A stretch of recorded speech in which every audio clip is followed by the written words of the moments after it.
moment we will say good day to you all this day of your time. We thank you once again for allowing us the opportunity to create and co-create this transmission with you this day of your time. We would like to begin this transmission by titling it A Game of Chess. Now, we have talked about the idea of different levels of consciousness that are relevant for your experience in physical reality, beginning with the idea of the oversoul, which has extensions that would create individuated souls, or spirits if you wish, which then, in order to experience physical reality, creates a specific extension of itself, a specific aspect of itself, a specific presentation of itself, called the higher mind, that will become half, in a sense, of the person that will experience the idea of physical reality. The higher mind, in thus then choosing particular themes to experience, particular challenges to transform in that physical reality, in creating that so-called destiny for the physical mind to follow, that hallway, that pathway that the physical mind will take, even though the physical mind will have its own free will as to how to walk that path. The higher mind's choosing, in a sense, the soul's choosing through the higher mind of the particular experience it wishes to have, creates the kind of path or destiny that the physical mind will experience. In order for the physical mind to experience that path, that theme of exploration, the higher mind will then, by using what is called the template level reality, the blueprint level that is used to create the outlines of the physical reality experience, if you wish, the draft of the experience. It uses that template level to create the playing field that the physical mind will play in. And from there creates and steps part of itself down into the vibration of the collective mind, which contains the collective agreements of the physical reality that is being experienced by the physical mind, and then the individual agreement level that determines the agreement that the individual has with the collective in playing out its scenario. And thus then down into the components of the physical mind itself, the belief systems, the emotions, the thoughts, that together create the behaviors that are representative of the physical persona, the physical personality, that becomes the other half of the whole person, being constructed of the physical mind and the higher mind, with all these intervening layers creating the playing field and the individual and collective agreements that the physical mind will use to explore the theme that the higher mind has chosen. Now, knowing that that is the basic structure, from oversoul to individual soul to higher mind to template level reality to collective agreement to individual agreement, and down into the physical personality levels, you will find that there is an analogy that can be made by using the game of chess, or perhaps many different kinds of games, but for the purposes of this communication, chess may be the most apt analogy, and we will use that. You can, in a sense, look at, thus then, from this analogy of chess, that the oversoul is the level of your consciousness that plays many different games at once. Not only a multitude of chess games, but a multitude of other kinds of games as well. Each game being representative of a life experience, an incarnation, a projection of the oversoul into some sort of reality where it is playing out some sort of theme and exploratory path. So the oversoul plays a multitude of games all at once.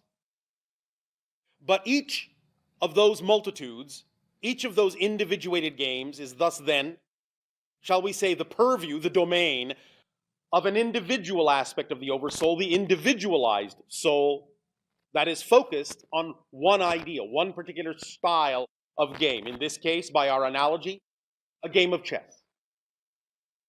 Now, the higher mind, thus then, is created to be, in a sense, the game player, to strategize, to understand the playing field, to have the broad view, as it were, of the game.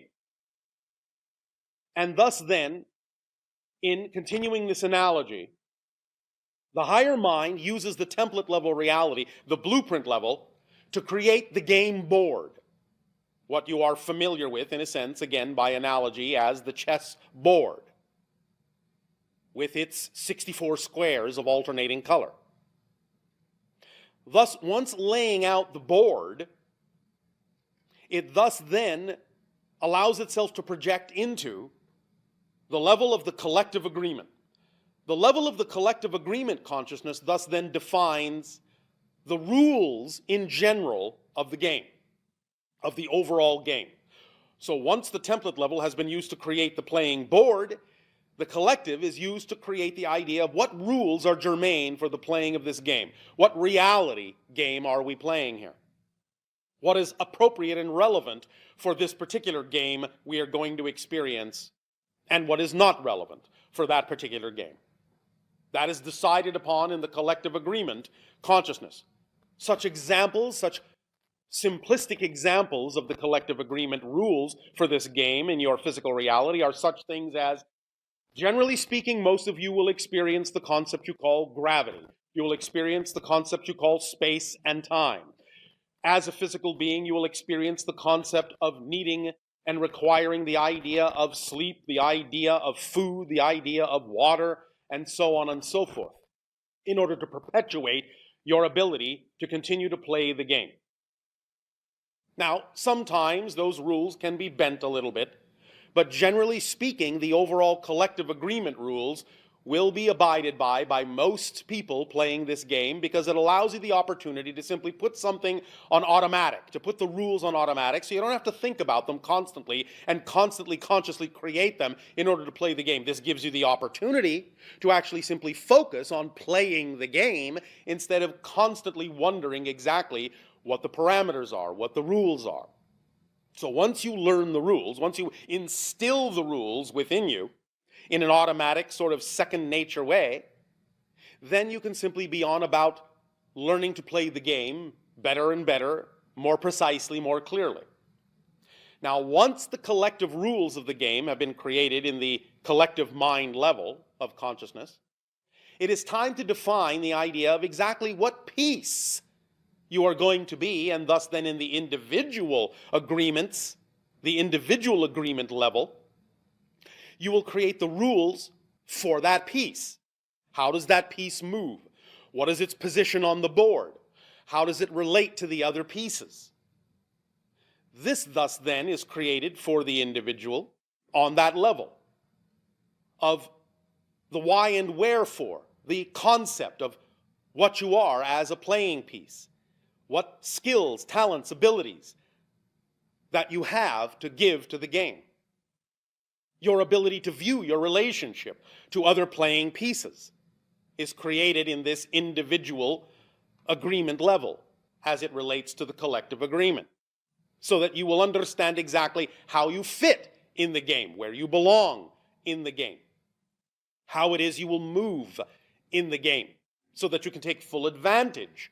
By learning your style of movement, take full advantage of the strategy of the piece that you are being, and make sure that your movements are impactful and effective in creating the experience of the game that has been, in that sense, laid out for you by the higher mind and the board and the collective rules.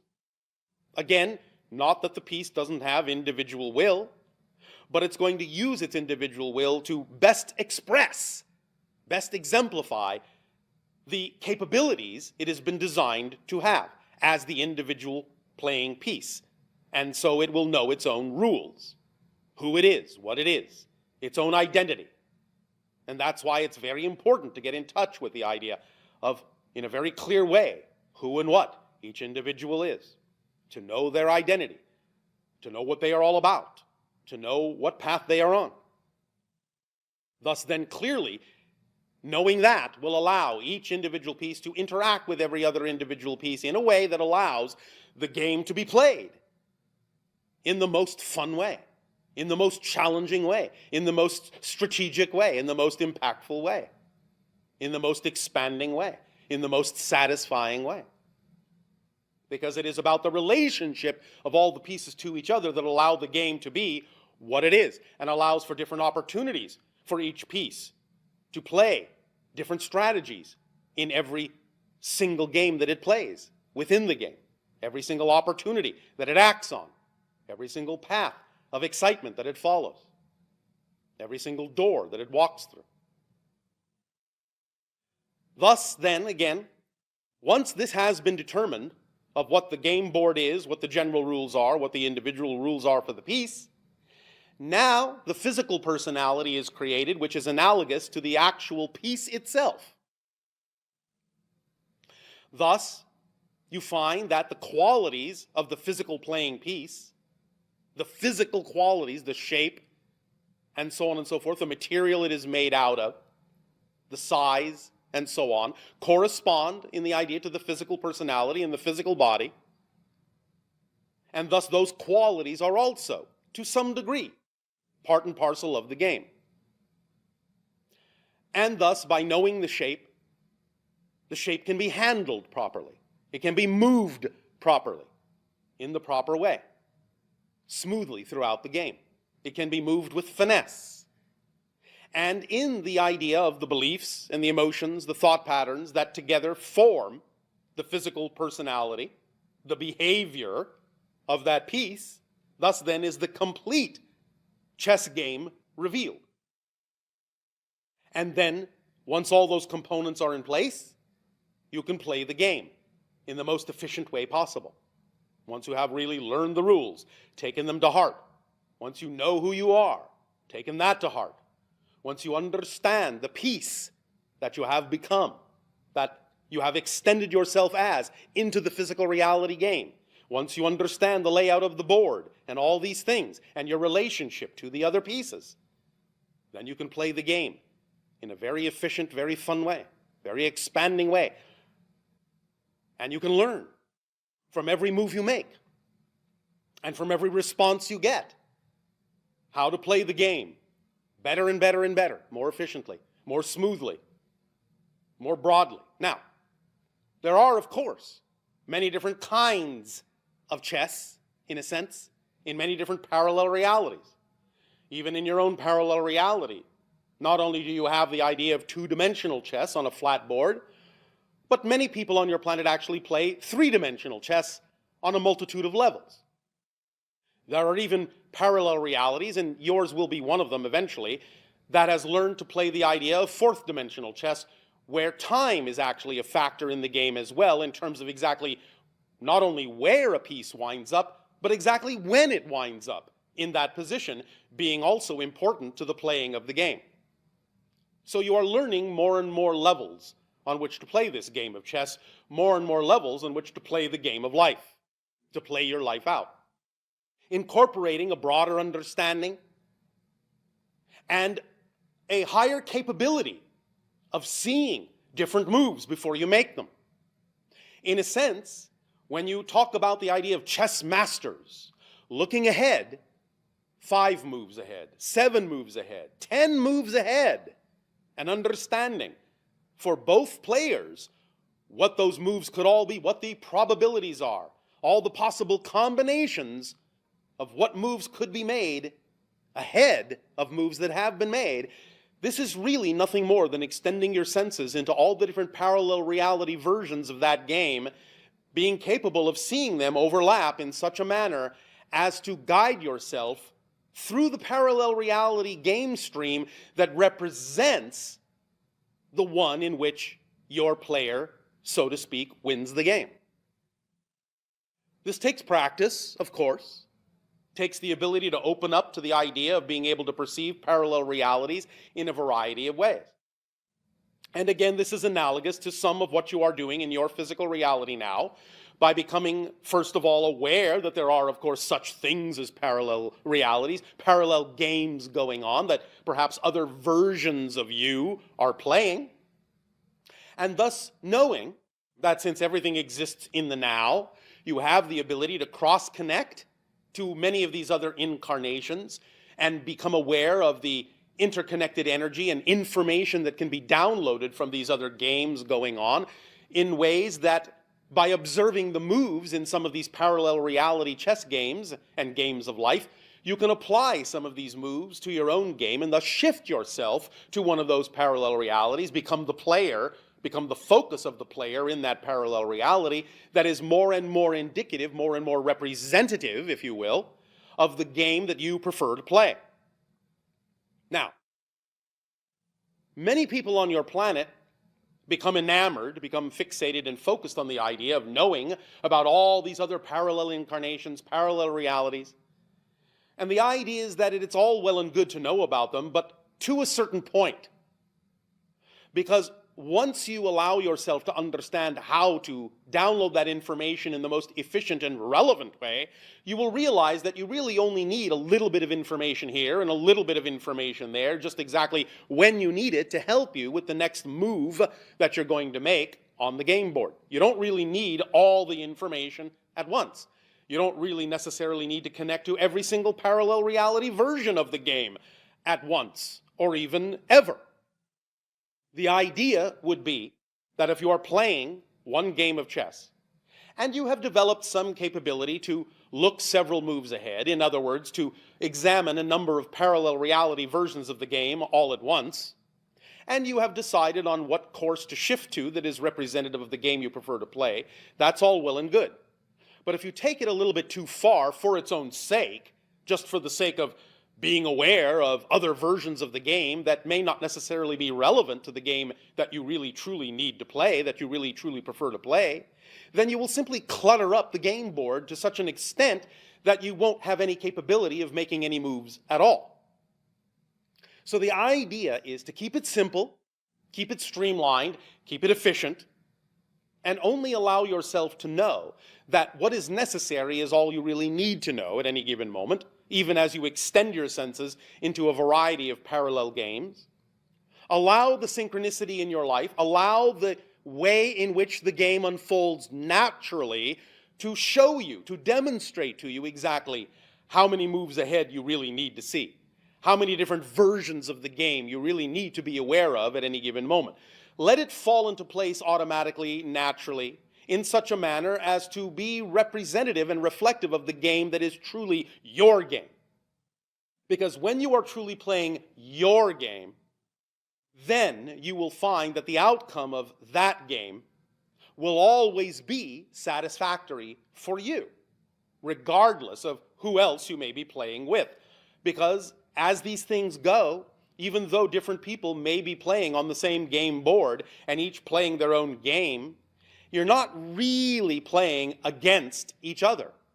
You are playing your own game, and in some senses with each other, but each of you actually has the capacity to win your own game at the same time. So let the synchronicity simply show you the moves that need to be made that are truly representative of your game. Don't worry about what someone else's game is all about, because those moves are only relevant for their game and not yours. And let the game unfold in the most natural way possible. Now, again, many people may get fixated on the idea of looking at other games and other incarnations and want to know all about all of them all at once. But again, it would be like playing a game of chess and somebody comes along and says, well, here's another set of pieces, let me put them on the board too. And here's another set of pieces, let me put them on the board too.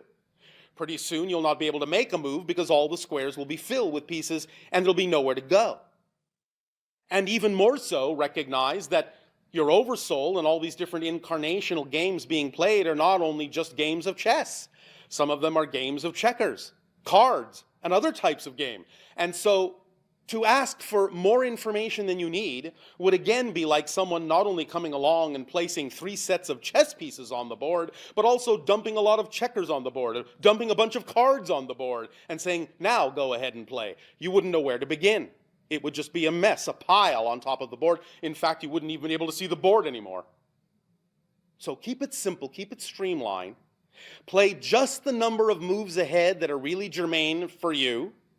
Allow yourself to extend your senses by all means into the parallel realities that will allow you to download whatever information will give you the opportunity to decide which game, which parallel stream of games you really wish to shift to. But don't extend yourself too far. Stay in the present with the game and allow whatever information comes to you to be what information you need at that moment.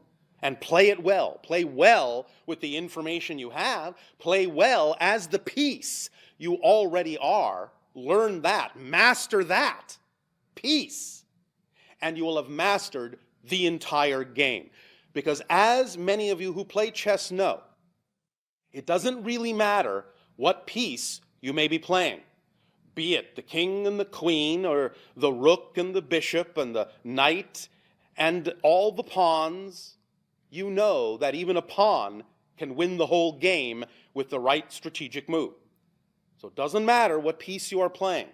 If you play it well and master that piece, and look at the whole picture of the game and see how that piece fits in whatever game is representative of your relevant path, you will know that any piece that you happen to be is capable of winning the game. And you don't necessarily have to strive to be anything more than you are. Now, conversely, in the idea that a pawn can actually win a game, you can understand holographically that each piece actually has the capability to some extent to enclose and contain and represent the abilities of all the other pieces, at least where it counts, in terms of the idea of whatever the final configuration is of that particular game you are playing within the overall game. So never discount the piece, never think less of a pawn. A pawn can also function like a king in the right circumstances of the game. Allow yourself to see the whole picture. Using this idea, this chess analogy, for all these different levels of consciousness, in creating the player in the higher mind, the game board in the template level reality, the collective rules of the game in the collective consciousness agreements, the individual rules of the piece in the individual agreements relevant to the collective consciousness, and in understanding the physical piece itself that you have chosen to be, and mastering the play of that piece, then you can play game after game after game with each and every new opportunity that comes up. You can look at it as a whole game, the game of your entire life, and you can look at it as games within the game, in different scenarios, different moments, mini games within the overall game. And you can divide that up however you wish, to whatever extent you wish. In any different scenario, in every different circumstance, you can create a mini game of chess for yourself and play it out by mastering the piece that you are in that game. And in essence, you can actually change the pieces that you are from game to game, even though you might have an overall piece for your entire life. You have that degree of flexibility in your free will, in your creative being. You can actually be many different pieces in the mini games within the overall game, even though you might be one kind or two kinds of pieces for the entire game of your life. So be flexible in your imagination with this and use this analogy to your benefit in that way. One of the reasons we are now utilizing this particular analogy of all these different levels of consciousness is to give you an analogy you are somewhat familiar with, to anchor these different levels of consciousness, the oversoul, the individual soul / spirit, the higher mind, the template level reality, the collective consciousness, the individual agreements, and the physical persona. To anchor this chess game analogy to those concepts so that you can create a little bit more of a visual representation, a little bit more of a grounded, as you say, down-to-earth representation. And what would really be a good exercise to go along with this would to actually be to lay out a chessboard, to lay out the pieces, and even to play a game with someone. And in playing that game, really understand, really begin to feel all the different layers behind you, above you, that are creating this whole scenario. All the way up to the oversoul that is playing many games at once, to the individual soul that has chosen to play chess in this way, to the higher mind that has chosen to be the chess player, the strategist, to the actual template reality game board you see before you that is being created as your blueprint to play this game out as you play on the field of life, the board of life, to the idea of the general rules that you understand for playing the whole game, to the idea of the specific rules you understand for playing your particular pieces one at a time as you play the game and each of the rules that go with them, and to the physicalness of each piece, the size, the shape, the weight, the color, the material, how it feels in your hand when you move it, how it relates to the other pieces, not only your own, but also the other players. And to use this analogy when you are playing the game as an exercise, as a meditation, in a sense, to lock you in, to anchor you into these different levels of your consciousness, so that by doing so physically, by playing the actual physical game of chess, you will actually strengthen the bonds between all these different levels. You will start to equalize the frequencies, in a sense, or allow the frequency thresholds at each level to match more cleanly, more closely, to align more closely, so that there's greater communication up and down the line, from the oversoul all the way down through to the physical personality, and from the physical personality all the way back up to the oversoul. So that thus then, as you play this physical game of chess, literally, you are also strengthening your ability to see your position in the game of life, and strengthening your ability to use your talents and express yourself strategically, efficiently, in a relevant way, in relation to all other pieces, in a way that works best for you and works best for all the other pieces as well, in playing out certain games. Use this analogy in this way, and you will begin to really see that you are capable of expanding your senses in a variety of ways. It may begin, as you play the game of chess, with an ability to start seeing more moves ahead, as you develop more of a skill at looking at a multitude of parallel reality probabilities all at once. But as you develop that, as you begin to master that ability, you will see that that will start to leak, because you know of the connections through the idea of the levels of consciousness. It will start to leak and rub off on those different levels, back up the line in such a way as to allow you the opportunity to experience the same kind of foresight, the same kind of expanded view that the higher mind has in playing this game in your life, in all your endeavors. Looking moves ahead, seeing all the juxtapositions and all the different relationships, and what the different ideas and outcomes and results can be from all those different probabilities, so that it can act as a guide for you and allow you to know specifically, more easily, what represents your preferred vibration, what does not, so that you can truly begin to play the game of life in a very masterful, easy, effortless, joyful, creative, expansive way, even as you ponder each move, and allow yourself to remain in the present totally with that move, so that you're truly relishing all the different ideas of what that one move can do, of what that one piece is capable of. And as you do that, you will cherish yourself. You will appreciate yourself. You will understand what you truly are at your core. And you can let drop away all the things that are not relevant to the true game you are playing, so that you can recognize the difference between the game that you have truly chosen to play and all the other games that may be crowding in that don't really belong on this board at this time. Be they chess, be they checkers, be they cards, be they anything else.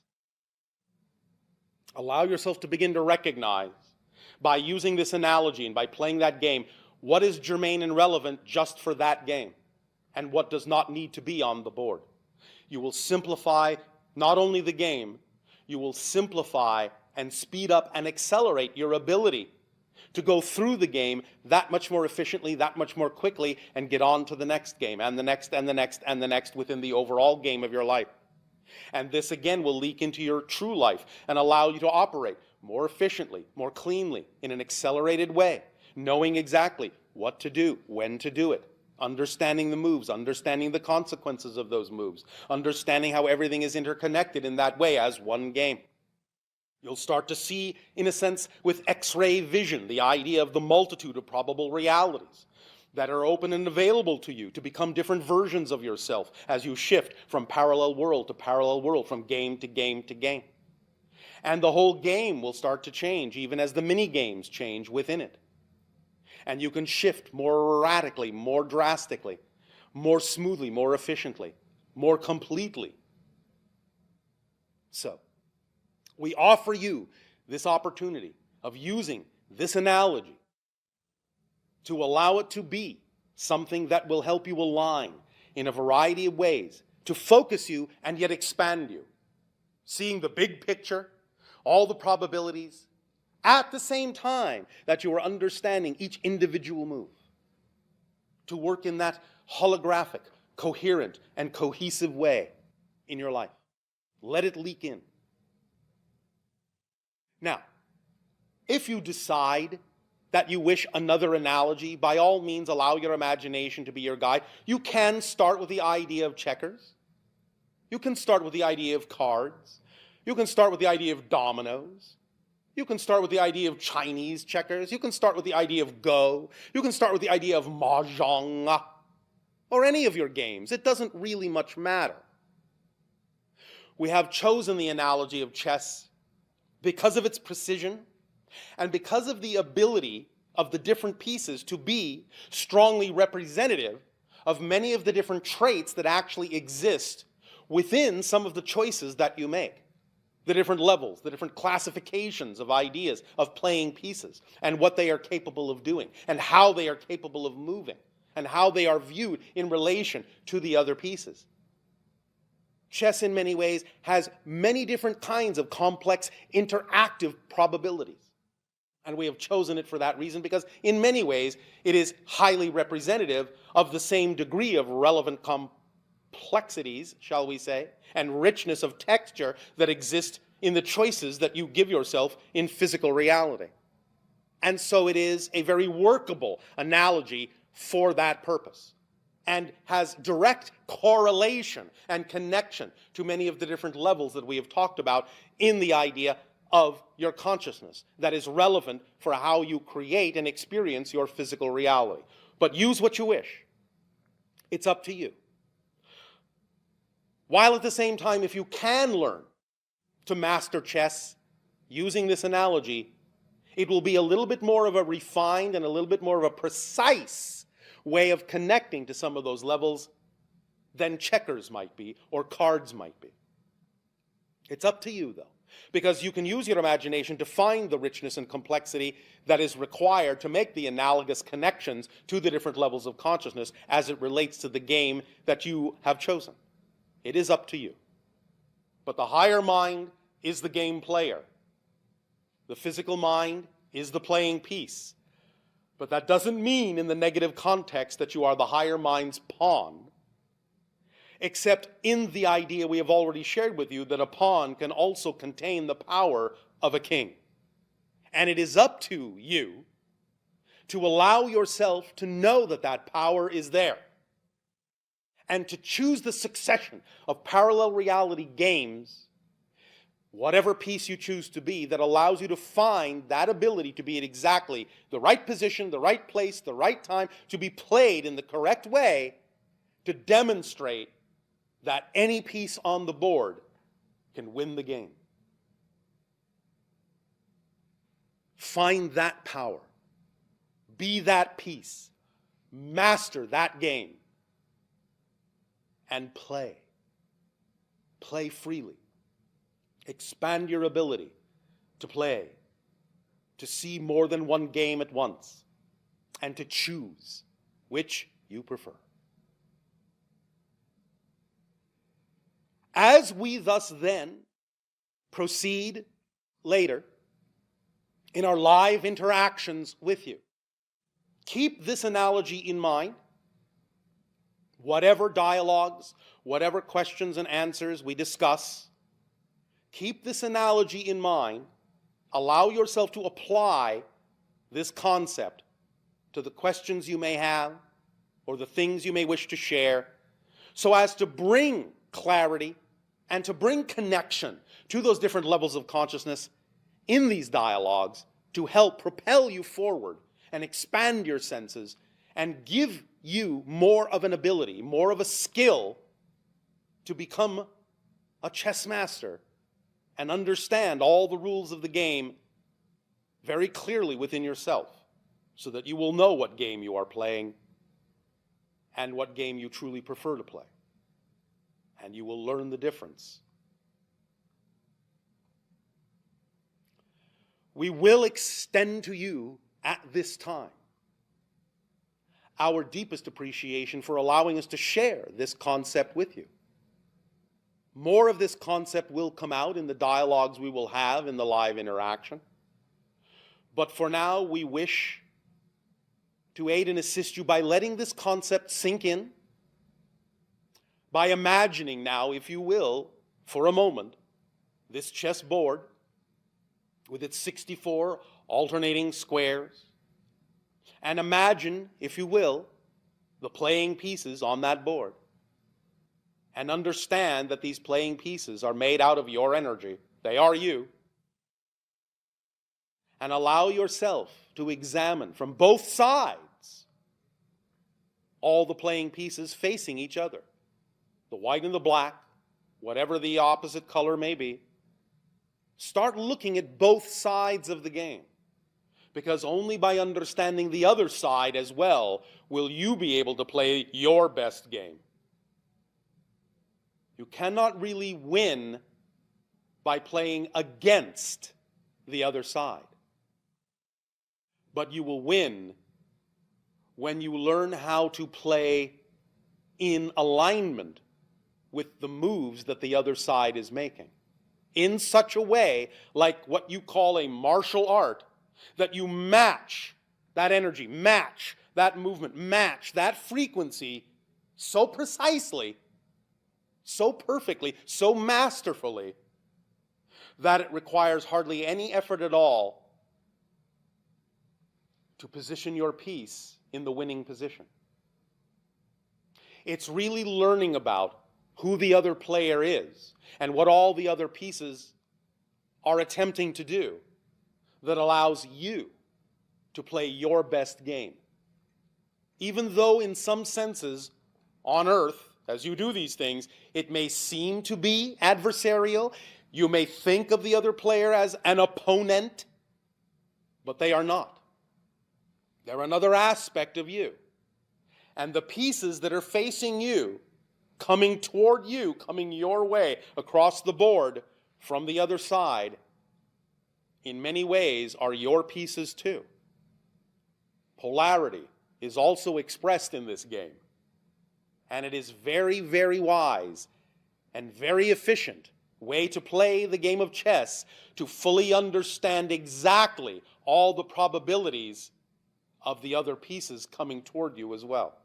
For only understanding the polarity, only fully understanding the potential of all the pieces on the other side, their perspective, their point of view, that they also bring to the game, that both of you, in a sense, can win. And this is another type of chess altogether. A fifth-dimensional type of chess, where every player actually wins simultaneously. There is a way to actually play the game that way, with that outcome. And we will get into that another time. But keep that in mind. For it's a total game, and all the pieces are reflections. And you are simply playing yourself. We thank you for allowing us to share this idea with you. And we will continue this analogy to whatever degree is appropriate and relevant in our exchanges upcoming in this transmission this day of your time. You may thus then enjoy a short break, and we will connect with you in what you call live fashion in moments.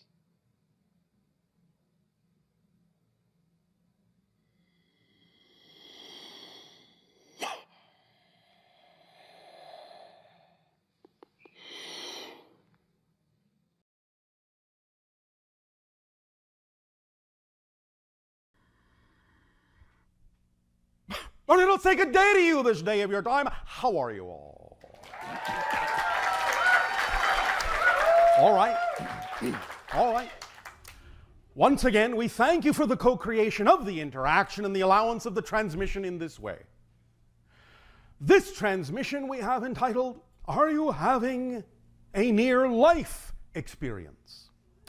Now, many of you are already aware, of course, that there is a growing number of reports of what you have termed near-death experiences on your planet, and that in most, if not all, of these near-death experiences, the people seem to be markedly changed when they return to your physical reality.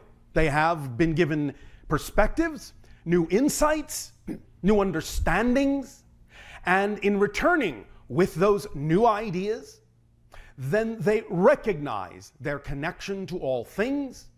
They begin to live their life more fully. They understand there is nothing to fear about death, that it is just a transition to another state, and that you will always exist. Even if you change form, you are always still going to be you. And in realizing all these things, they have a renewed respect, a profound renewal of energy and insight, and active in their lives they become. And they begin to really serve all in the best possible way, which of course is the best way to serve yourself. Now, the idea, of course, is that you don't necessarily need anymore to have a near-death experience in order to have a fuller life, in order to act more fully on the things that excite you. And so, unless, of course, that is what you actually prefer to have, we offer you this night the idea of what might be called a master permission slip, so that you can utilize this to begin to infuse your life with the same energy that will allow you to live your life much more fully without necessarily having to kill yourself to do it. Again, if you want to do that, we won't stop you. But we are letting you know that there are other ways in which this can be done, so that if you prefer another path, that other path is available to you by acting on your highest joy. Now, many people have asked from time to time for different kinds of permission slips by which they can help accelerate their energy, uplift their energy, align their energy more to the vibration of their true core self, their higher mind. And from time to time we have delivered, as we will this evening of your time, such permission slips. And again, for those who are not familiar with the term, a permission slip is simply any tool, any technique, any ritual, any object that you are attracted to with your present belief system that allows you to simply believe that you can give yourself more permission to be who you are. You're the one doing it, you're the one giving yourself permission, but sometimes, because we understand that many of the definitions within you are in your unconscious mind, you may not be necessarily aware of what is holding you back, but you can always know when you are attracted to a particular ritual, technique, tool, or object that seems to excite you more than any other path. And that is always an indication that at that moment, that will be the permission slip that may work best for you. Now, of course, when you use it, you may become a different person afterwards, which means that you may then, from that point forward, be attracted to a very different permission slip because you are now different. So if the attraction to different permission slips happens to change, that's all right. You can go with the flow.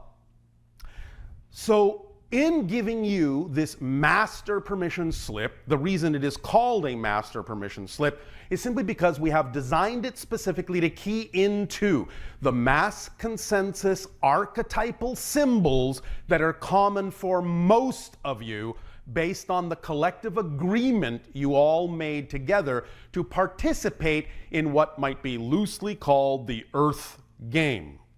And because you have created a large collective unconsciousness and consciousness through which to play this game, many of you are automatically, unknowingly tapping into that archetypal level, that collective level. And so in designing this permission slip to take advantage of that connection, these ideas we present to you now may work for most of you.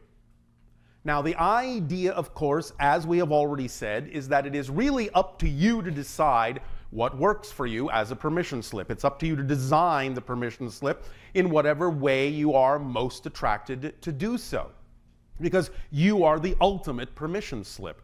And whatever excitement is conjured up in your imagination that is telling you to do this in this way as opposed to the way it might have initially been given to you is usually a sign that you are changing and that you need to go with the flow of the new frequency that's being presented to you through excitement and attraction and imagination. So when we give you this master permission slip, you can do it exactly as we have delivered it. But if you find along the way as you change that small alterations need to come into play, then by all means, do not worry. As long as you are following your true vibrational frequency, let the changes come and let it alter in whatever way actually feels better for you. Is that clear? Yes. All right. Now, before we actually go through the reading of this, you will be, of course, taking home a copy of this so that you can practice and have it before you and get used to it. We will also say that there is a very important part of this particular permission slip that is actually not written on the paper. That will come at the end after the reading, and we will explain why it is not actually written down. So, let us proceed. Nania! Would you like to assist? I would love to assist. All right. So prepare yourself. Are you prepared? Getting prepared. All right. Oh, it'll take a day to you this day of your time. How are you all? All right. All right. Thank you. Once again, we thank each and every one of you individually and all of you together collectively for the co-creation of this interaction between our respective civilizations, and for giving us the opportunity to experience through each and every one of you another viewpoint, another perspective, another way that all that is has of experiencing itself within the creation that it is. We would like to begin this transmission, this day of your time, having titled it, The Metaphysics of Physics. And what we basically mean by this is that, as has been discussed many times from many different sources, the idea of physical reality is that it is a projection of consciousness.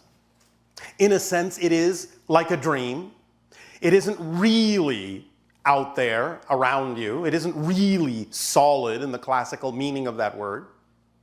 But the idea is that everything that exists in physical reality, in some way, shape, or form, begins within the consciousness as a resonance pattern, as a template, as a blueprint, if you will. And thus that blueprint, that energy pattern, is in a sense crystallized within the consciousness into the format that you perceive and experience as physical reality.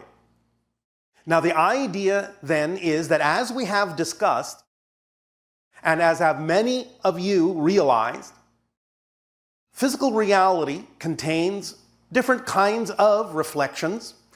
The basic ones you would generally say are the positive and the negative, but then there is also the neutral, which is what makes physical reality not a duality, but a trinity. There is always the middle part, always the balance point. This is energetically what allows you to create the reality you prefer, because there is always going to be a way in which you can blend and balance the positive, the negative, coming from the neutral place in order to generate whatever kind of an experience that you prefer or that you chose as a theme of exploration. But how this idea of the neutral place and the positive and negative energies that exist or are experienced within physical reality express themselves in the physical reality is quite fascinating. The idea of what you consider to be matter and the constituents of matter that make up your physical reality, what you would call the subatomic particles, so on and so forth, also do express this idea of the Trinity within their basic fundamental structure. First and foremost, most simply, you have, as many of you know from taking certain classes in your school, that an atom is generally made up of three components. You have the positively charged proton, you have the negatively charged electron, and you have the neutral neutron. Aptly named, don't you think? However, what you may not realize is how apt this structure is, how expressive it is in a very specific and precise way to the idea of the energy patterns that we've already described. Many of you may not realize that a neutron, if, shall we say, left to its own devices, a free neutron not connected within an atomic structure, actually breaks down into a proton and an electron. So the idea is that the neutral particle is neutral because it is made up of, in a sense, positive charges, negative charges, and it expresses these things and manifests these things as the two seemingly opposite elementary particles of the proton and the electron. And because it contains both charges, that's why it is also able to be attracted to the proton or attract a proton to it, as well as the electron, because the neutron, shall we say, has kind of layers to it energetically. Now, understand, of course, what we are saying is somewhat euphemistic, but it's a good way to illustrate the point. The neutron, being neutral because it contains both charges, does this in a particular way, sort of like a layer cake. Because the proton cannot be attracted to another positively charged particle easily, the neutron must attract it. If it is to attract it at all, it must have some kind of a charge with which to do so. So the skin of the neutron, so to speak, is actually negatively charged to attract the proton. But it is also in its body positively charged to also attract the electron. So it does double duty in that way and creates and gives structure to the concept that you call the atom. Now, because it is able to break down into the proton and the electron and a few other things we won't go into right now that are, for the purpose of this illustration, somewhat superfluous, you begin to get the understanding that the neutron, in a sense, is a little bit bigger than both of them. It has, in your scientific terminology, more mass than the proton. Way more mass than the electron, of course. But it contains both, so it has to, in a sense, be more massive than both, so that when it breaks down, there is a sufficient amount of mass to express the proton and the electron. So the idea of the neutral state, energetically speaking, in your life, in your experience as a state of being, is similar. The idea is that the neutral state contains the potential for both a positive and a negative experience based on the meaning that you give to the neutral situation that is there to begin with. Now, in another transmission coming up in what you would call your near future, we're going to go more deeply into the idea of exactly what we mean when we talk about fundamental neutral states. For that transmission will help you understand how to identify neutral states more clearly and thus be more capable of infusing them with the positive or negative meaning that will then result in the idea of a positive or negative experience. But for now, it is sufficient to understand that this neutral state, like the neutron, contains the potential for both, and it is actually exemplified in physical reality by the very fact that the neutron itself is capable of breaking down into both physically. Now, let's look a little bit at the electron. The electron is representative of the idea of the negative energy, and of course, when we talk about it as an energetic state, we're simply talking about the idea of that which is disconnective, dissociative, segregative, so to speak, whereas when we talk about the positive energy, we're talking about things that are integrative, expansive, connective, so to speak, as a mechanism. But also what's associated with the negative energy that we have discussed many times with many of you are the idea of negative beliefs. As we have said, belief systems, both positive and negative, must do something to perpetuate themselves because they're not really real. Physical reality is not really real. In a sense, it's a projection, it's a dream, it's an illusion. So the belief systems are designed to perpetuate themselves in such a manner as to make it seem as if the reality that they depict, the definition of reality that they depict, is actually real, so that you can have an actual solid physical experience. But when it comes to the idea of positive beliefs, the positive beliefs are reflecting to you the true nature of your being, the true, powerful, self-empowered, creative, loving nature of your spirit, of your being, of your essence, of your existence. The negative belief systems, in a sense, have to work much harder than the positive beliefs to get you to buy into a scenario that is fundamentally not true about you. Because you are basically creative, positive beings, essentially. So in order to get you to have an experience that is negative, it has to tell you things that are fundamentally lies about yourself, and it has to reinforce those lies with every trick in the book that it can muster, every tool in its kit. Otherwise, you would see right through the smoke and mirrors and know that it is just an illusion, and that what the negative beliefs are telling you about yourself has to be, by definition, false. So let's look now at the correlation, at the analogy in the electron.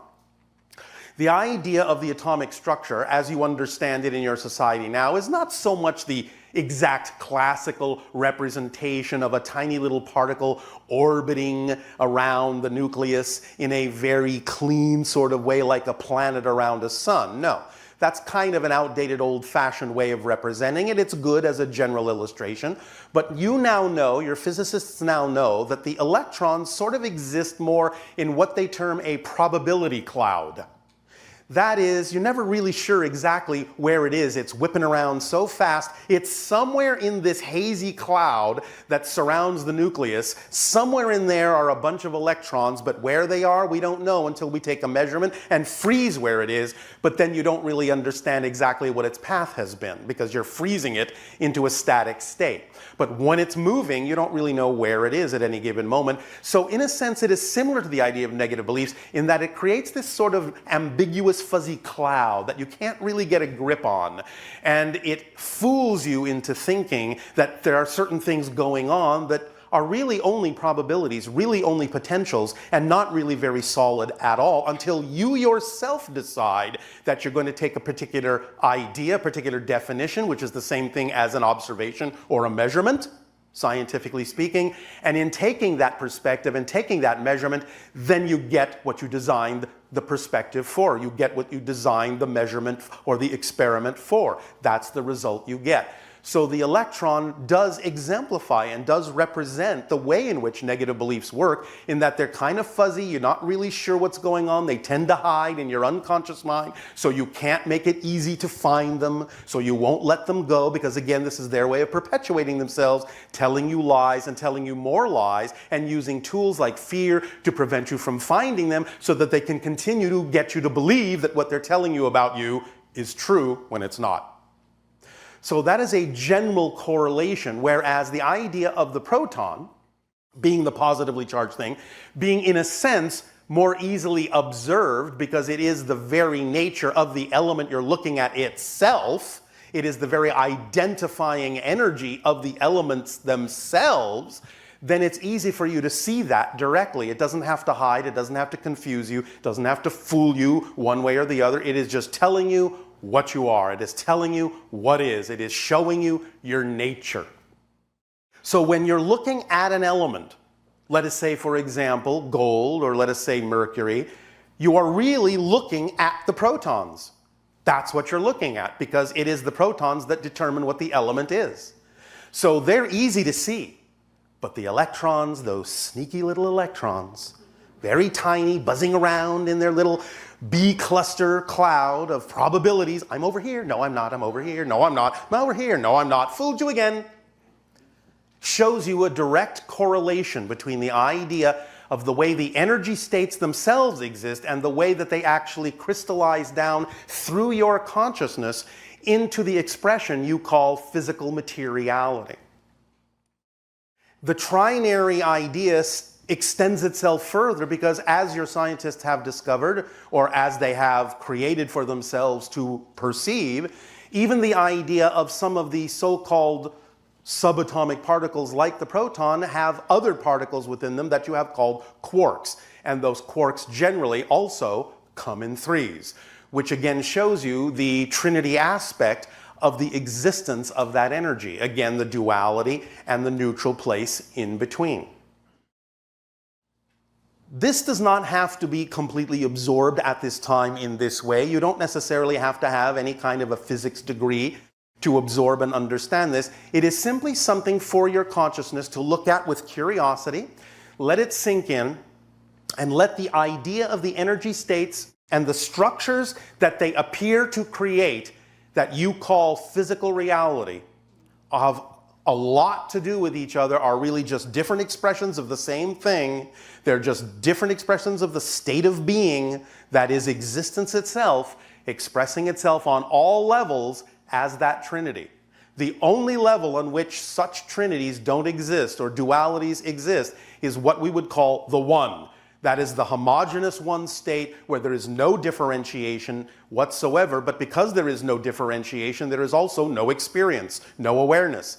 It takes the all that is to be aware of itself. It's the first reflection to itself that there is the appearance of an other that creates that idea that starts splitting into the, well, there is this, and there is that, and there is this relationship in the middle. So really, the neutron and the neutral state that give rise to the experience of the positive and negative sides, the proton, the electron, the neutron itself and the neutral state is actually more precisely the reality that you call reality. Whereas the projections that come from it are the reflective illusions based on the information you have put into it, such as a positive meaning or a negative meaning, a positive definition or a negative definition. But the neutron and the neutral state is actually what you are as an existence, as a reality, and everything is contained within it, and everything can be expressed from it. Does that make sense to you? Yeah. All right. So, just let that sink in. It's a little bit of physics fun. At this time, in return for the gift that you have given us in allowing us to experience each and every one of you, I ask now, how may we be of service to you? You may begin, if you wish, with your questions and dialogue.